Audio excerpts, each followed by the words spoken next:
Írán vytáhl svůj poslední trumf, zaminování Hormuzského průlivu. V rámci této znepokojivé strategie bylo rozmístěno nejméně 12 přilnavých min typu Maham-3 a Maham-7.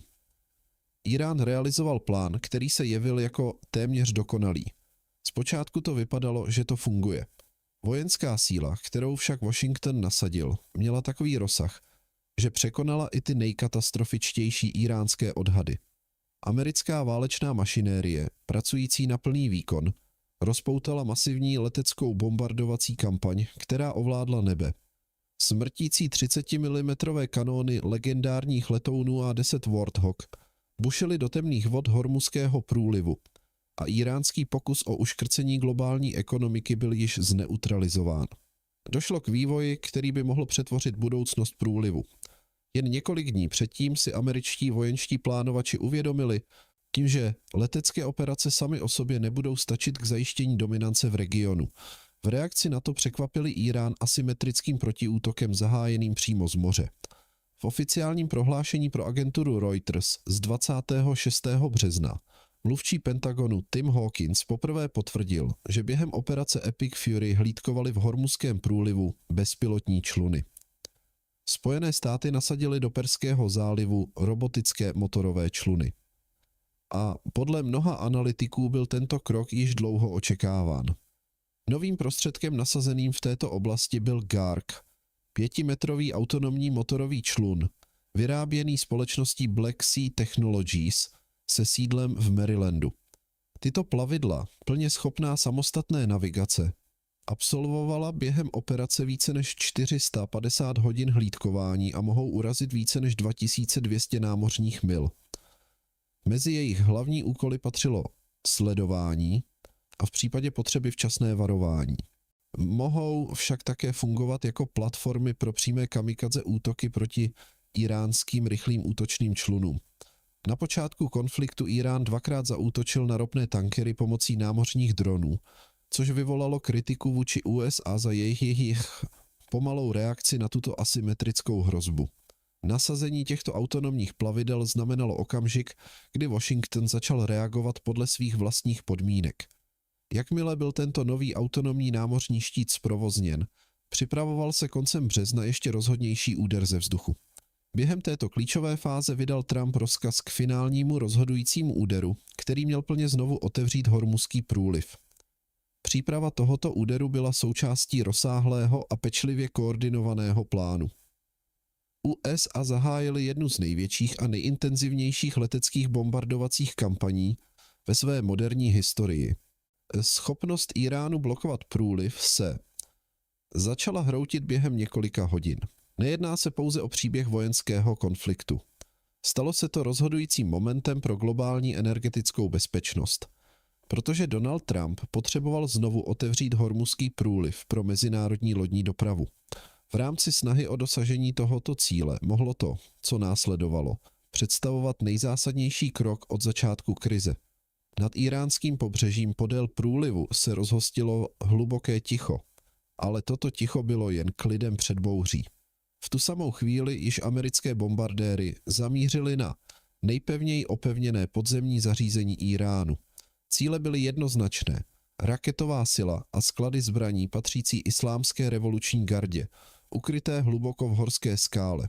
Nejednalo se o obyčejné stavby postavené v průběhu desetiletí, vystužené silným betonem a přírodní skálou. Vše byly považovány za prakticky neproniknutelné konvenční municí. Zbraň, která měla tu noc svou premiéru, však nebyla ani zdaleka konvenční. GB U-72 Advanced 5 K-penetrátor. Bomba nové generace určená k ničení bunkrů, vyvinutá americkým letectvem. Tato zbraň, vážící přesně 5000 liber, tedy zhruba 2270 kg a vybavená naváděcími systémy GPS a INS, dokáže zasáhnout s přesností na metr bez ohledu na povětrnostní podmínky, ve dne i v noci. Na zpevněné cíle podél severního pobřeží průlivu bylo schozeno několik bomb GB U-72. Těmito cíli byla podzemní skladovací zařízení, kde Írán ukrýval své protilodní řízené střely Nor, Kadir a Abu Mahdi. NOR, iránská domácí verze čínské střelice 802, má dolet 120 až 170 km. Kadir, vylepšená varianta, pokrývá velkou část průlivu s dosahem 200 až 300 km. Abu Mahdi je nejobávanější ze všech tří, s dosahem přesahujícím 1000 km. Může zasáhnout plavidla až v Ománském zálivu. Tyto schopnosti však byly rozdrceny pod tíhou amerických leteckých úderů. Iránské mobilní odpalovací zařízení, radarové relé raket a zpravodajské uzly byly všechny zahrnuty do balíčku cílů. GBU-72, vypuštěná z velké výšky, zrychlila díky kinetické energii a prorazila svým tlustým ocelovým pláštěm beton a skálu. Je schopna proniknout přes 60 metrů zeminy nebo více než 20 metrů železobetonu. Jeho zpožděná roznětka zajistila detonaci až po úplném proniknutí. Iránská podzemní infrastruktura, která se rozkládala již desítky let, byla během jediné noci zredukována na trosky. Velitel CENTCOMu, admirál Brett Cooper, jasně konstatoval výsledek. Schopnost Iránu ohrožovat lodní dopravu v Hormuzském průlivu byla podstatně oslabena. Podle admirála Coopera byly iránské zásoby raket sníženy o 90%. Jejich námořní prostředky byly vyřazeny z provozu. Jednalo se o vojenskou transformaci, která se odehrála během jedné noci, a GBU-72 se zapsala do bojové historie svým prvním reálným operačním nasazením. Podle amerických odhadů to však stále nestačilo k úplnému obnovení bezpečnosti v průlivu. I přes zničení iránských podzemních sil a odpalovacích plošin zůstaly na povrchu aktivní hrozby. Malé, rychlé a extrémně nebezpečné hrozby. Jen 2 dny po bojovém debutu GBU-72 oznámili USA svůj druhý významný krok. Během briefingu v Pentagonu pro společný štáb ozbrojených sil zdůraznil předseda generál Dan Kane druhý klíčový prvek operace. Letoun A-10 Thunderbolt, 2 široce známý jako Warthog. Nová role této platformy, původně navržená v 70. letech, se v průlivu ukázala jako rozhodující. Jeho cíli ve druhé fázi byly rychlé útočné čluny přidružené k IRGC, malé, ale vysoce manévrovatelné plavidla operující v rojových formacích. Desítky člunů se mohly současně přiblížit k tankeru z různých směrů a provádět útoky zblízka proti obchodním plavidlům proplouvajícím průlivem. Letoun A-10 Warthog byl speciálně vyvinut právě pro tento druh hrozby. Jejím jádrem je 30 mm sedmihlavňový rotační kanon GA U-8 Avenger, schopný vystřelit 3900 nábojů za minutu. Jeho protipancéřové náboje mohou zničit rychlý útočný člun během několika sekund. Skutečná výhoda letounu A-10 však nespočívá pouze v jeho kanónu. Je to jeho schopnost létat nízko a pomalu rychlostí srovnatelnou spíše s vrtulovými letadly než s tryskovými. Tomu umožňuje setrvávat nad cílovou oblastí po dlouhou dobu. Může také nést rakety AG, EM-65, Maverick a raketové kontejnery jako sekundární výzbroj, což z něj činí zároveň prostředek pro dlouhodobý průzkum i platformu pro okamžitou palebnou podporu. Podle oficiálního prohlášení CENTCOMu letouny A-10 využívali všechny tyto schopnosti k vyhledávání a ničení iránských plavidel v Hormuzském průlivu. V úzké spolupráci s letouny A-10 operovaly útočné vrtulníky AH-64E Apache, které pomocí raket Hellfire a 30 mm kanónů likvidovaly mobilní pobřežní hrozby jednu po druhé. Tato kombinovaná vzdušná přítomnost zcela rozbila iránskou taktiku rojového útoku. Flotila malých člunů, která dříve narušovala 27% provozu v průlivu, začala utrpět těžké ztráty. Flotila rychlých útočných člunů IRGC se stala lovnou zvěří. Navíc prodloužená doba setrvání letounů A-10 ve vzduchu poskytla kritickou ochranu plavidlům odminovávajícím průliv. Dokud letouny A-10 hlídkovaly nad nimi, žádný iránský člun nemohl vyplout na hladinu a položit další miny. Dopad operace však přesáhl pouhé zničení vybavení a plavidel. Byl také eliminován velitel, který řídil iránskou námořní strategii. Izraelský ministr obrany Izrael Katz a premiér Benjamin Netanjahu oznámili kritický noční úder, který změnil průběh krize. Admirál Alireza Tangsiri, velitel námořnictva IRGC, byl zabit při izraelském leteckém úderu na strategické přístavní město Bandar Abbas v jižním Íránu.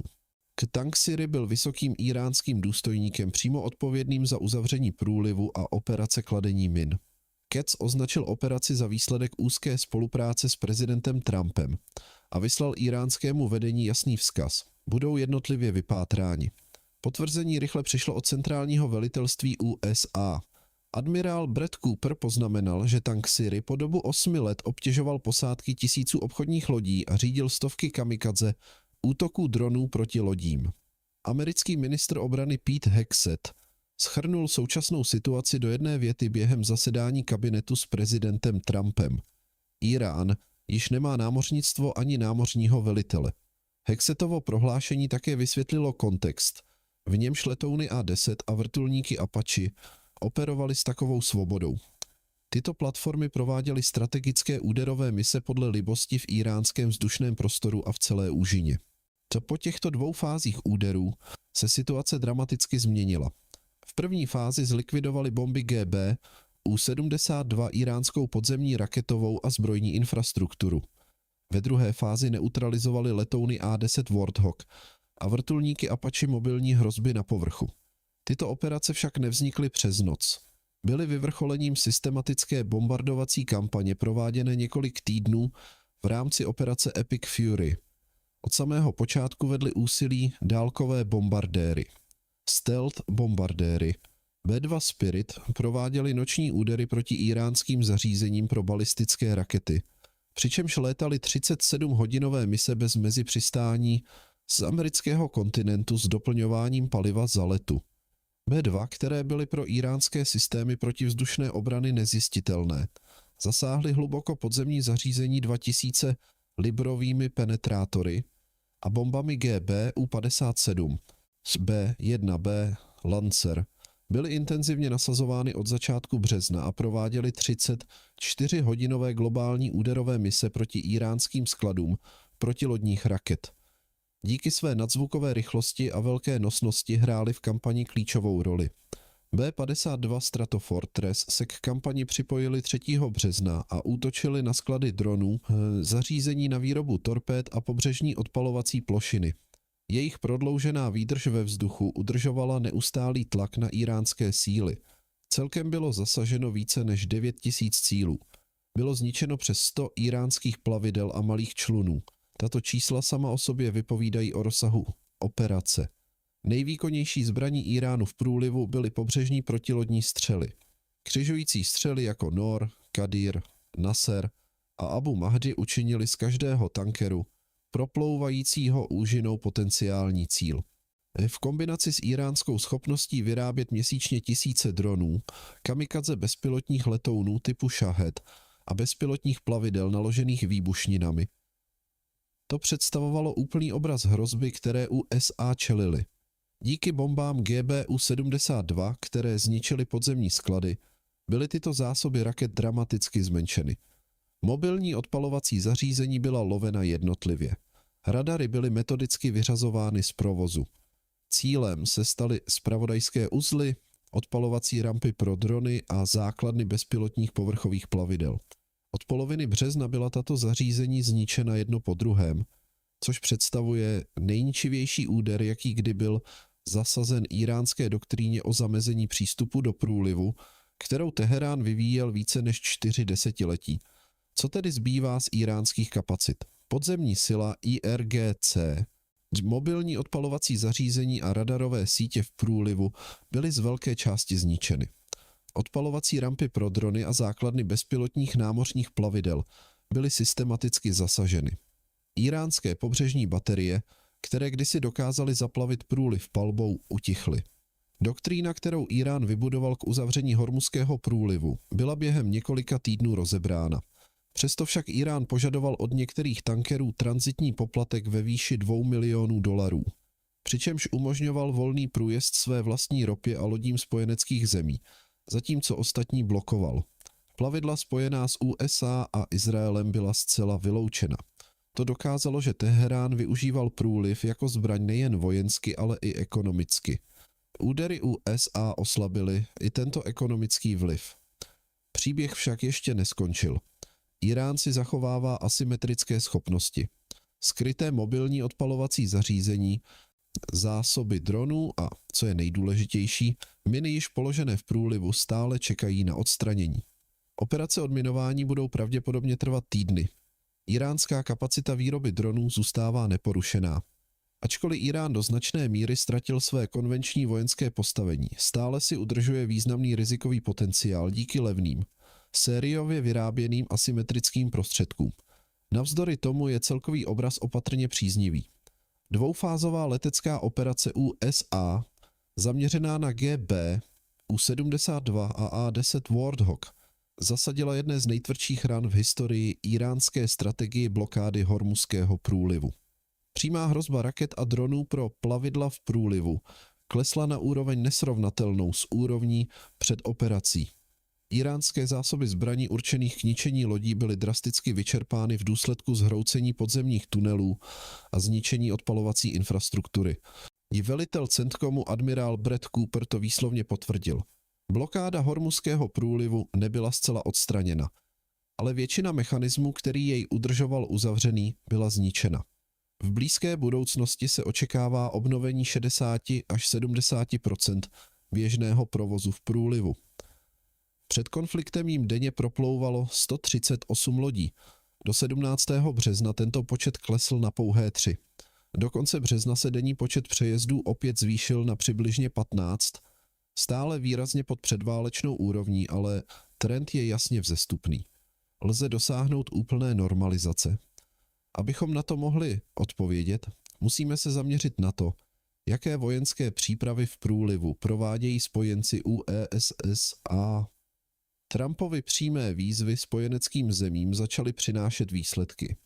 19. března 2026 vydali představitelé Spojeného království, Francie, Německa, Itálie, Nizozemska, Japonska a Kanady společné prohlášení, v němž výslovně odsoudili iránské útoky dronů, kladoucích miny a blokádu průlivu a prohlásili, že jsou připraveni přispět k zajištění bezpečného průjezdu.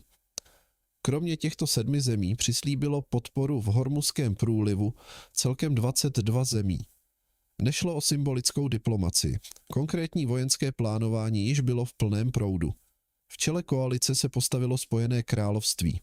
Královské námořnictvo oficiálně potvrdilo plány na nasazení autonomních dronů, na vyhledávání min a bezpilotních povrchových plavidel, robotických systémů schopných detekovat a zneškodňovat iránské miny z bezpečné vzdálenosti, spouštět řízené detonace pomocí napodobování akustických a magnetických signatur, a to vše bez ohrožení lidských životů. Ministr energetiky Ed Miliband potvrdil, že se aktivně zvažují všechny možnosti, včetně dronů na vyhledávání min. I britská flotila autonomních plavidel nové generace na vyhledávání min se připravovala na své první nasazení v Hormuzském průlivu. Kromě toho byl do východního Středomoří vyslán torpédoborec typu 45 HMS Dragon. Britské základny byly poskytnuty pro americké letecké údery. Do regionu byli vysláni britští vojenští specialisté, aby přímo koordinovali činnost s americkými silami. Právě v tom spočívá hlavní přínos Londýna, technologicky podporované odminování. Zatímco USA útočí ze vzduchu, britské autonomní systémy eliminují neviditelnou hrozbu pod hladinou. Jaký je váš názor na tuto situaci? Mohla by rozsáhlá letecká operace USA trvale uvolnit Hormuzský průliv, nebo bude Irán i nadále spoléhat na asymetrické taktiky k udržení tlaku? Sdílejte své názory v komentářích níže